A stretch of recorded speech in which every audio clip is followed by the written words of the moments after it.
you had headaches, you read out for something, didn't you? Many of us ladies take in paracetamol and all kinds of painkillers when we are cramping. This act started a day when we told ourselves we are just trying, and it went on and on. Sometimes it's by prescriptions, sometimes by medication, self-medication. But when we hear drug addiction, we picture someone else, someone we don't even know. What if I told you the line is thicker than you know? This is the Conversation Podcast. On today's episode, we are going to be discussing drug addiction, delving into its causes, consequences, and solutions. With me here for the discussion are Mr. Michael Amwaku, a public health advocate and a registered nurse at the Directorate of University Health Services at the University of Cape Coast, and a third-year nursing student of UCC. I am Peggy Essuman, your host for today. You can join us and follow us on all our social media platforms at Conversation Podcast on YouTube and Facebook, and Conversation on TikTok, LinkedIn, and Instagram. Thank you for joining. To our distinguished speakers, you're welcome.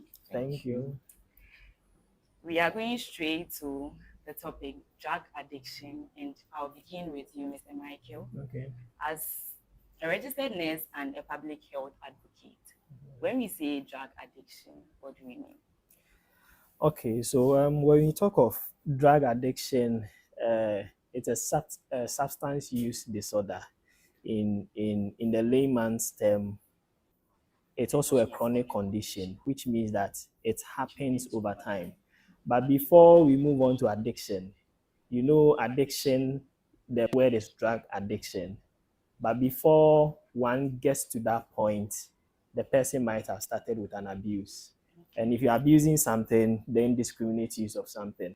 So if it's your phone, someone might be addicted to the phone, not using it as he or she is expected to use it. That is abusing the phone. Then you get to the point where without the phone, you can't function, or you have lost control over the phone. I hope you get it.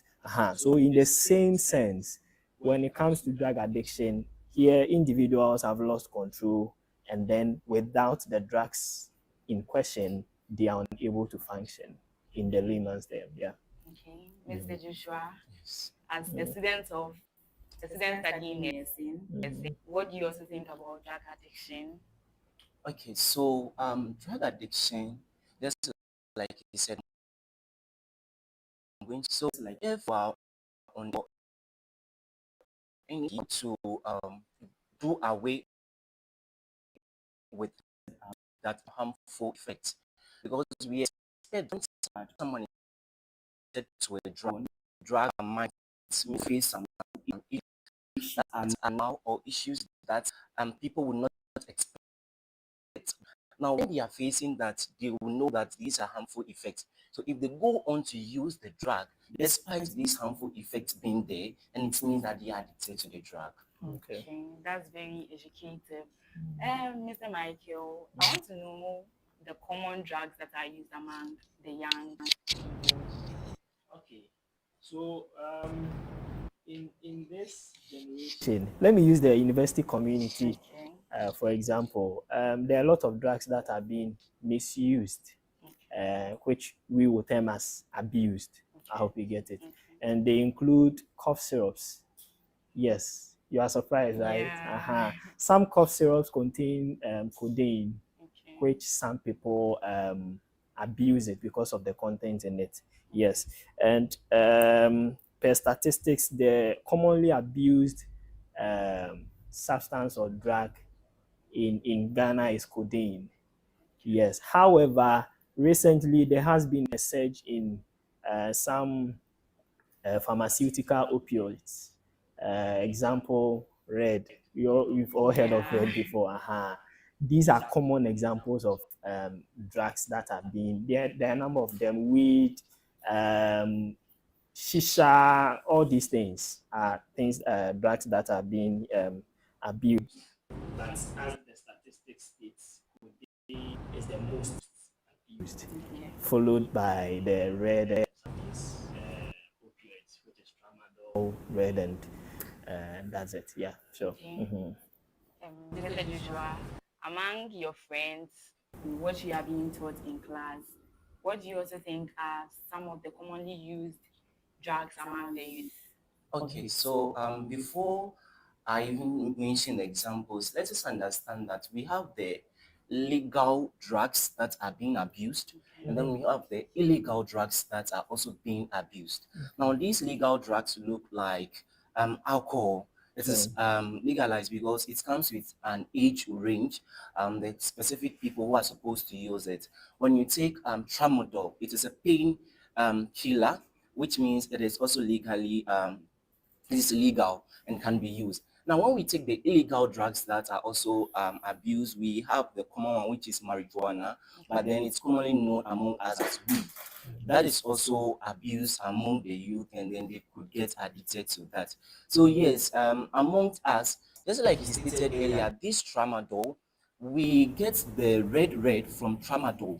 This red is more or less like an overdose of this tramadol that we have, which means that it is going to give a certain kind of effect that when you take the tramadol, you might not necessarily get because it is in the overdose form. Okay. So because people also feel that they get some form of satisfaction or some level of excitement, maybe form of sedation from these drug, they might end up abusing them. Okay. So we now understand the concept of drug addiction and the most commonly used drugs among the youth. Now, these acts have causes. I mean, there are things that leads to people at them being addicted to drugs. So, Mr. Michael, what are some of the causes of drug addiction? Okay. So, in the context of young people, I think we are very vulnerable. Let me put it that way, because in our generation, this era happens to be one that the external stimulus, the exposure which we are being exposed to is very high, Okay. and that poses the risk or the vulnerability. And the causes might it ranges, which the common comes from mental health issues. Okay. Now, when you talk of mental health issues, we are always thinking about the mad person. I hope you get it. Yeah. But there are some common mental conditions like depression, anxiety. Okay. Yes, even among students, your lectures didn't go well, your quizzes, exam. Some people find themselves in mentally deprived states. I hope you get it. Yeah. And this compels them to go and get some of these substances, including alcohol, some of these codeine, red, just to make them feel okay. Some people too might be suffering from insomnia, Okay.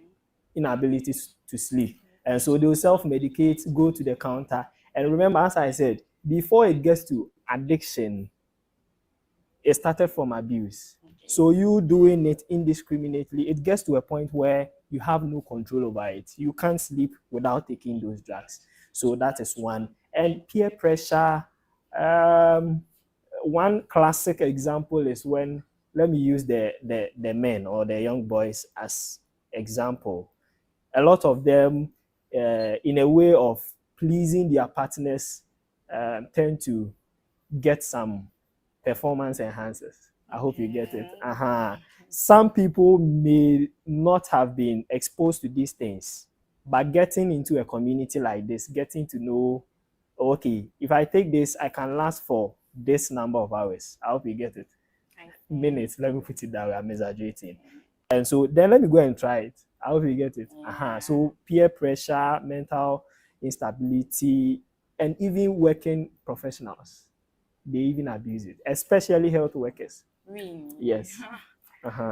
Because of the work stress and all that. So these are a few of the reasons I think. Okay. Mr. Joshua, what cause do you find very significant among the causes of drug addiction? Okay, so we are looking at the youth here. So it means that the most significant one will be the peer pressure and influence. Okay. The reason being that when it comes to the youth, there is that form of socialization that exists. I want to belong. The fear of being rejected by my friend or a colleague, which means that at the end of the day, they would want to do anything or the best they can to please their friend. And then among these same youth, there is this level of fun that they mostly want to have, which means that if you want to have fun and you go to the club and your friend introduces you to a substance or a drug, the likelihood of you taking it is also what? High. And among these same youth, issues of curiosity. You see, when one person is curious and they try out something, they are able to tell the next person that this is how I felt after trying this out. Why don't you also try it out and see how you feel? The next person will also try it out. If they are able to maybe sleep well, they were able to show some form of euphoria, and they tell the next person, oh, try it out. Then it continues like that. So you see, this peer influence comes with a whole lot of things. And someone might be dealing with stress by taking in drug, and then they might end up getting addicted, which means that if a friend is also facing stress, they will end up recommending a drug to the person because they felt like that was the drug that worked for them, which means that at the end of the day, this peer influence and pressure forms a huge bracket where other things fall under. Okay. Sure. So listening to your discussions and submissions, it's so obvious that some people are some people get addicted to these drugs because they want to solve a problem. Sure. What are the effects of these acts? Because if I'm solving a problem and it's leading to something that is not helpful to my body or my system, what would you say are the effects of these acts, Mr. Okay. So the effect of these habits, or should I say this state, ranges. It could be biological on the person himself. It could be social. So let me start with the health risk. I will start um, with our body. We have organs that are responsible for clearing toxins in our body. Okay. And you taking these chemicals, drugs are made of chemicals, right? Taking these chemicals indiscriminately poses a risk for your health. And so some organs in your body are going to be affected, like liver, I hope you get it, your kidneys, depending on which drug you are abusing. I hope you get it. So liver diseases, heart diseases, sometimes even stroke, and then respiratory problems. Some of these drugs we are talking about have side effects of respiratory depression. I hope you get it. And so, depending on the kind of drug, I would say respiratory infection or problem is part. And also, weakened immunity. Yeah, it's also part. And then sleep disturbances. Some drugs, although some will make you drowsy, but some too gives you the opposite. I hope you get it. And then mental health disorders, because it's an addiction. Yeah, when you are withdrawing, you tend to get withdrawal symptoms. I hope you get it. So you feel like, no, this thing is not good. So let me try stopping it. And after stopping, you try for once, you start feeling uneasy. That's what we call the withdrawal symptoms. So this is very common in the alcoholics. I hope you get it. So they have been drinking. They know in their mind this act is posing a threat to my health. And that's why we said that in addiction, you know very well that this particular act is affecting me, but I can't stop it. I hope you get it. And so, yes, mental health and disorders, and then I think these are a few. Sure. Okay. Mr. Joshua, the same question to you. What are some of the consequences I face when I'm trying to solve a problem related to a problem I'm facing and I want to solve it, but it's being addicted? The drug I'm using to solve my problem is being addicted. I'm being addicted. Yeah. Okay, so I think basically you end up worsening issues rather than solving an issue. Okay. Because if, let's say, you are in a grieving process and you take in a drug, so a common example of that drug would look like a pethidine. So if, let's say, someone is grieving and they want to relax and be able to have some form of sedation where they can be able to sleep calmly, because they don't have anybody around them to give them that form of emotional support. So they would want to take this petidine so they can feel relaxed. Now, when you continuously take this drug, when you finally get addicted to it, you end up giving yourself this kind of isolation. So everybody around you now do not look like humans, as if nothing makes sense to you. Okay. You now isolate yourself, and that happens, it means that, like the earlier things you stated, your mental health is at stake and all that. Now let us move to the external factors, those around you. It means that issues of relationship, issues of academics, issues of work are going to be at stake, because at the end of the day, those you socialize with are either going to stigmatize you, discriminate. Then maybe your workplace, you might end up losing your job, because perhaps you were grieving and you wanted to take in some drugs so that you'll be okay, but then you ended up worsening issues and not being able to even sit to your job. And if, let's say, it is academics, someone was facing stress or trauma and decided to take in a drug so they can come back on their feet and all that. Now, when you get addicted to a drug, you lack this kind of motivation to even go for class, do exercise, like even see lectures in something important. Okay. So you end up prioritizing your personal things. So it means that the drug is now the most important thing in your world. You don't see any other thing as what's important. So if it is a student, it means the academics are no longer important to them, which means that at the end of the day, your academics is going to face an issue. So these are some of the things that can happen. Mm. Okay. So what are some of the warning signs parents, teachers, and peers should look out for in these situations? Mr. Michael. Okay. So people abusing drugs or people addicted to drugs, they are two different things. But for what I'm going to say, I think they cannot relate. The first common sign is what he said, social withdrawal. Okay. Okay, so you know this person to be very lively, right? But with time, you get to know this person has started distancing himself or herself. I'm not saying when you see that it always means that the person is addicted to a drug or something like that. But this is a classic example. I hope Okay. you get it. Yeah. And so by probing and then having an interaction with the person, you get to know that this is a cause. And also, these people are secretive, let me put it that way, because we are always withdrawing from the social circle. I hope you Okay. get it. Okay. And if you're a parent, this child begins asking for money because they are addicted and they can't fund it. They will come, I need money for this, I need money for that, and start giving you lies, Okay. especially if the child is a student. Okay. I hope you get it. Oh, we are being asked to buy these books, pay for this. Meanwhile, that is a lie. And so they use these excuses to get money to satisfy their cravings. I hope you get it. And we unexplained spending, which is related to this. So because it's an addiction, and we always use the alcoholics for example. Yes, no matter how poor the person is, the person will definitely get money to go and buy the alcohol. Money. I hope you get it. Yeah. So that is it. Unnecessary spending and then loss of interest in hobbies. So if the person is, let's say, an instrumentalist or plays a game, Okay. I hope you get it. Yeah. And you see, no, this person is not passionate about this thing as he or she used to.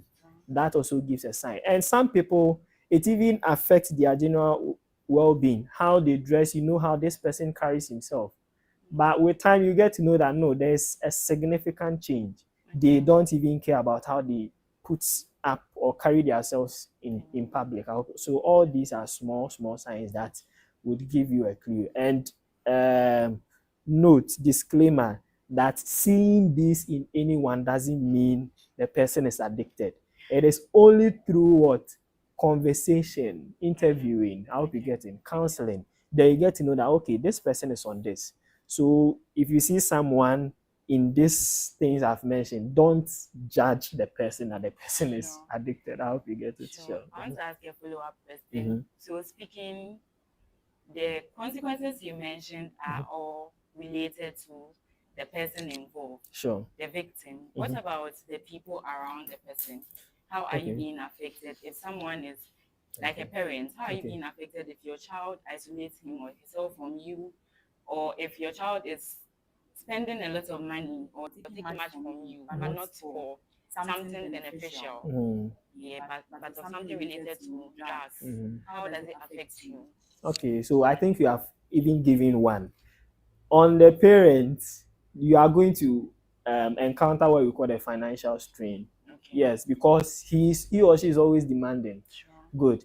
And statistics show that people involved in abuse, drug abuse, and addiction are correlated with domestic. So let me put it, social vices. Okay. I hope you get it. So stealing, domestic violence, you can name them. Okay. I hope you get it. Okay. And so when you see this person, and in some communities, there are people who are even noted in the community. They know them. This person smokes, this person does that.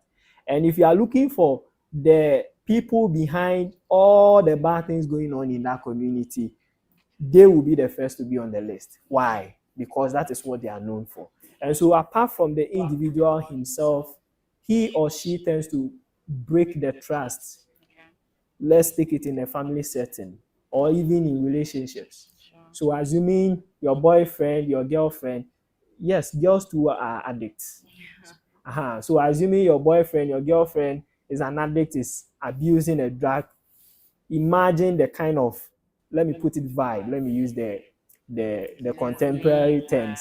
The vibe you are going to have with these people. I hope you get it. Every day there's an issue, violence, insult, and all that. So that is what I can say with the social circle of the person. Yeah. Okay. Mm-hmm. Mr. Joshua, I would want to ask the same question, but two questions at the same time.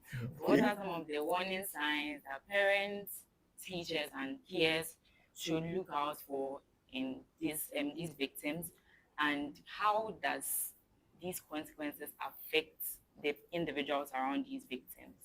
Okay, so let's take it step by step. So we are going to take the parents first, then we Sure. move on to the peers and teachers. Sure. So with the parents, I believe parents know their children best, Okay. which means that any change of attitude, the parents should be able to know. Parents are best when it comes to monitoring the attitude of their children as well. Despite the fact that maybe your kid might spend a number of hours in the classroom, they will still come back home, which means that they sleep at home. Yeah. They do most of their chores at home. And you know the pattern as to how they perform their chores. You know the duration that they sleep. Okay. So if your child should wake up at dawn, you as a parent will be concerned because my child has never woken up at dawn before. So what happened today? Which means that if a child or a youth should start taking in drug or should get addicted to a drug, the parents are in the best position to know that. And the typical changes can come as a result of the lifestyles that most of the youth have. Because let's say a mother or a father has a child who is very calm, very brilliant, Okay. and then perhaps good looking, decent. Then all of a sudden, this child has changing attitude. The way he speaks back at them is very loud, disrespectful. Then the way he dresses, now he wears tattered jeans and all that with hairs unkept. As a parent, the first thing that should come to mind is, no, this is not my child. This is not who my child used to be. Okay. So if that's you are able to take note of that, it means you can be able to bring back your child on board. So that is a signs or the warning signs that parents can look out for because these children stay with us most often. And when you take the peers, we are the ones that when it comes to social validation, we look out for that most of the times in our peers, which Okay. means that our peers know us best. So sometimes we are looking for approval. Oh, how should I do this? I should do this way. So it means that if maybe if you are in a friend group of five, they know you well, and then all of a sudden you've started withdrawing from them. You lack motivations to the things you do. Perhaps let's say at first you used to call them now, oh, let's go and study. Then all of a sudden you've changed. You no longer call them. And then if let's say they speak to you politely or they ask you, how are you doing? But before I continue, a disclaimer, not everybody shows that. Sure. But then when you take majority or 2 out of 3, they are likely to show these signs. Okay. So it means that if you start calling them for programs and they start giving you these signs, well, you should be able to probe further and ask what is wrong.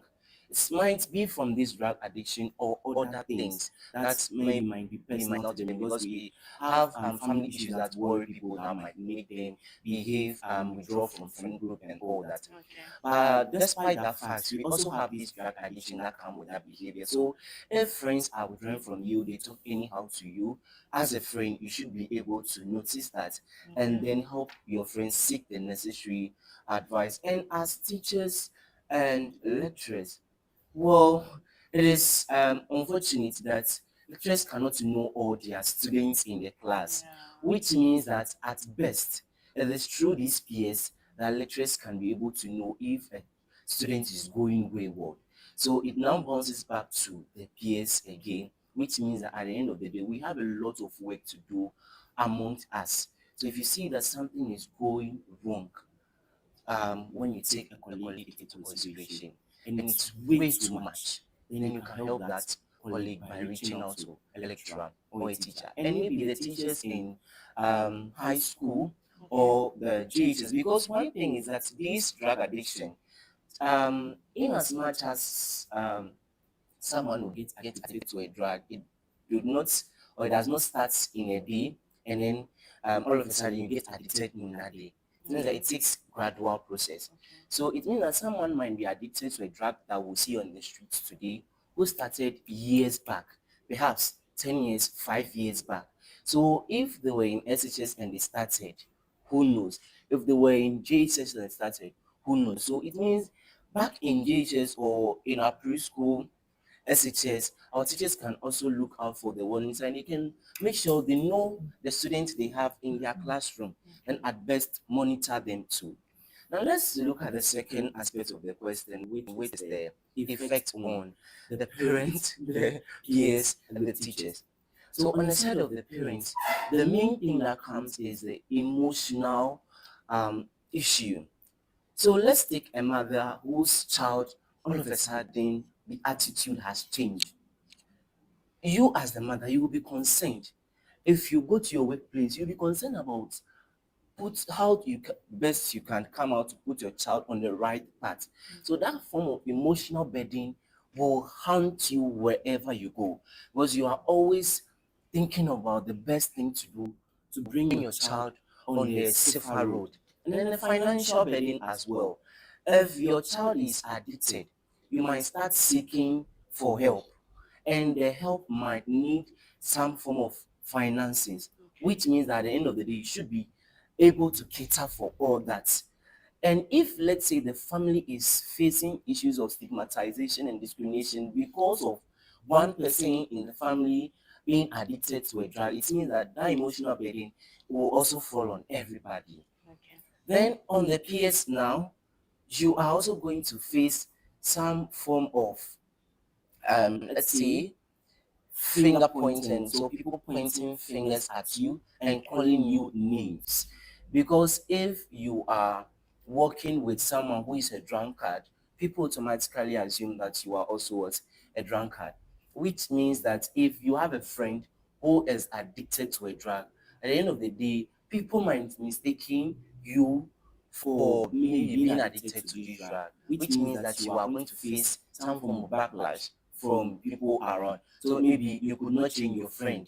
Then it means that you are a bad friend. What did you do for your friend that they were addicted? All these might count. And so that is it.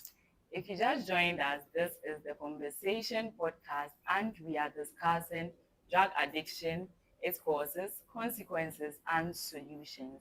A quick shout out to our sponsors, Fast Lane Delivery Services and Cito Arts, your home of delicious and sweaty juices.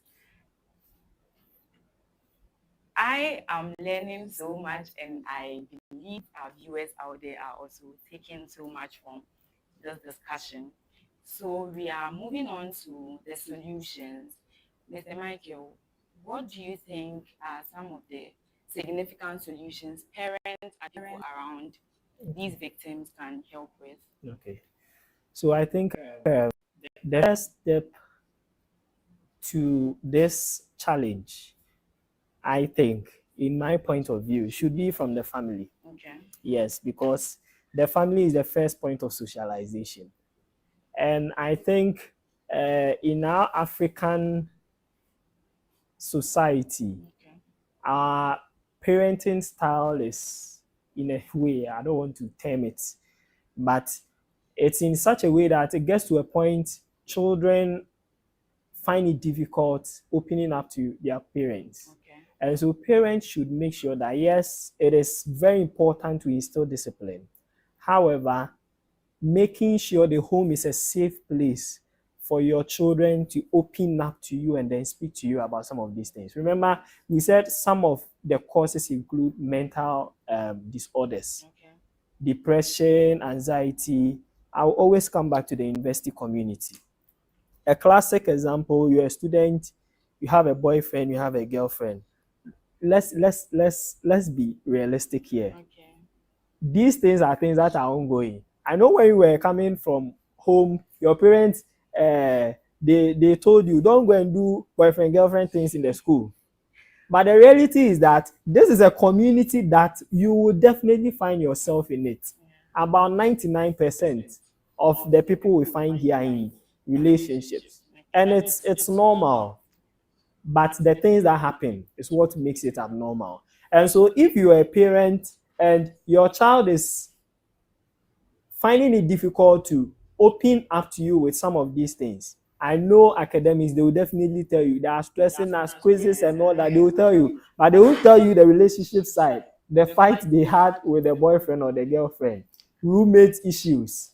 All these things are the things that threatens our mental status. I hope you get it. Yes. And so the home should be a safe place, and parents should also ensure that I should raise my child or my children in a way that whenever they are finding something difficult, they should know that, yes, my mom or my dad is very strict. However, I am not afraid to approach my dad when I'm having an issue.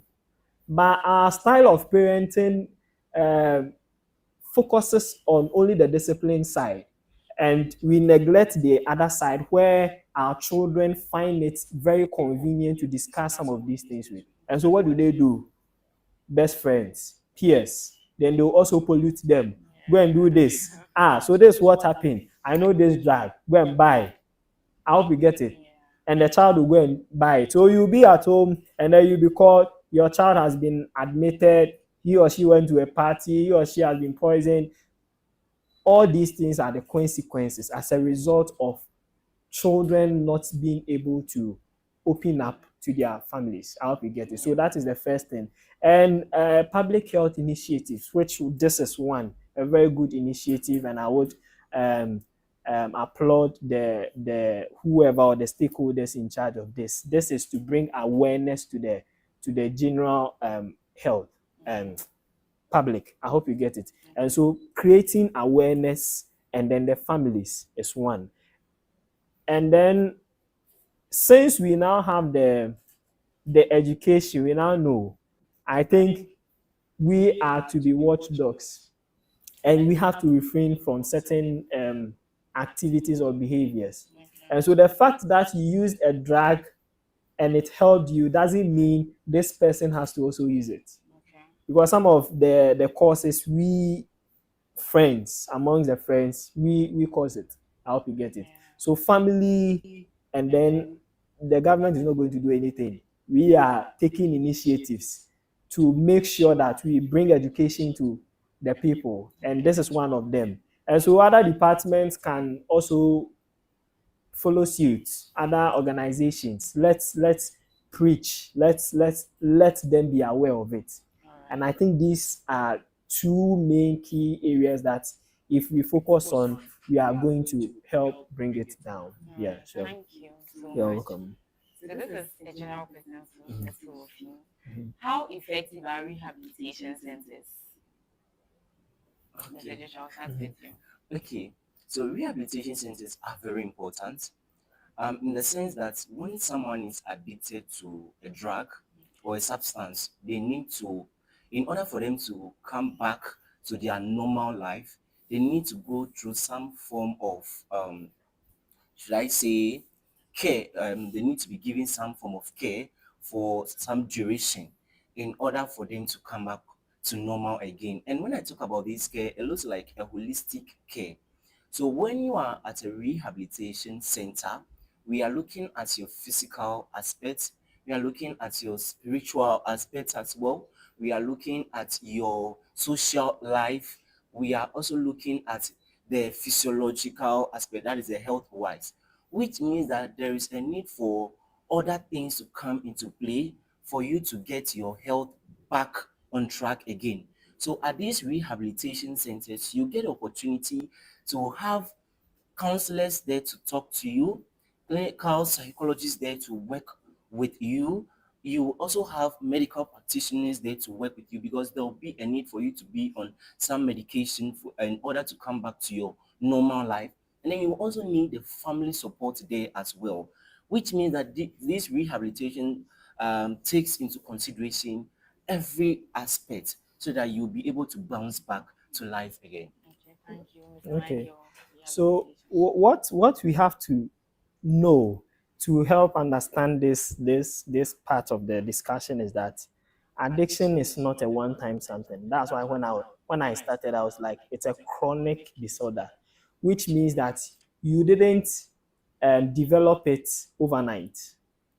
It's as a result of something you did for a particular period of time. I hope you get it.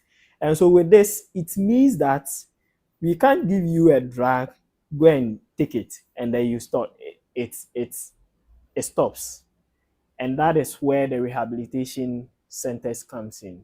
And so when we talk of rehab, it's helping the person reorient himself. I hope you get it. And so they are very effective. And I bet a lot of people don't even know some of these things exist in Ghana. So when you Google, you get a number of them. But because we don't talk about it, we don't even know they exist.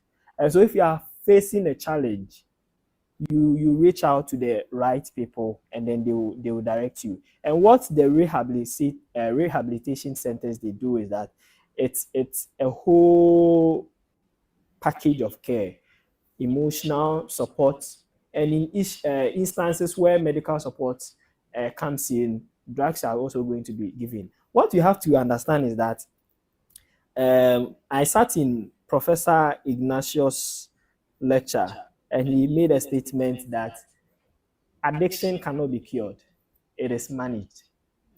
In Okay. the sense that you are looking at the brain, and you are learning, it's a process of learning.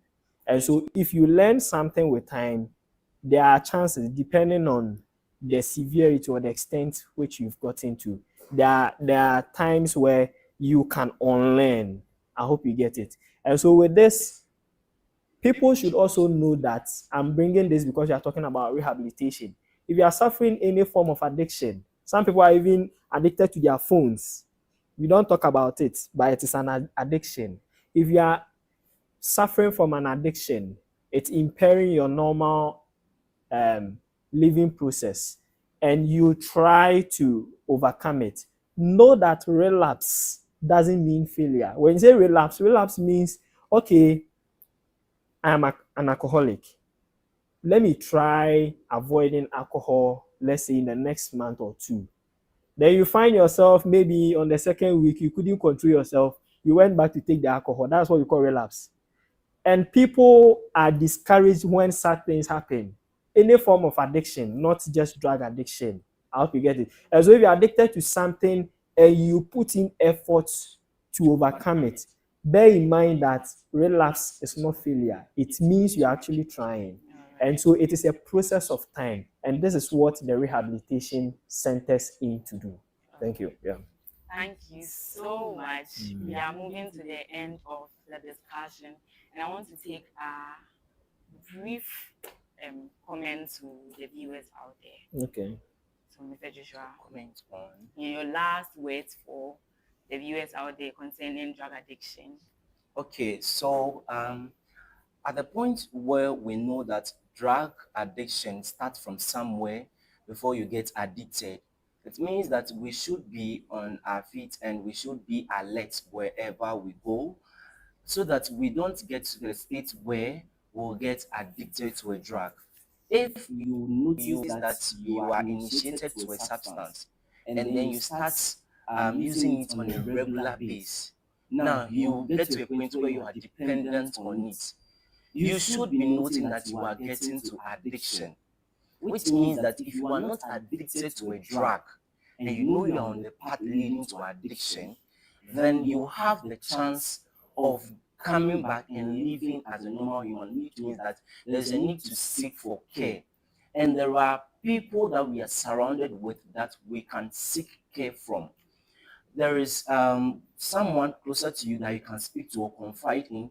You have your family members. If perhaps you cannot confide in an uncle, you have your mother or your father.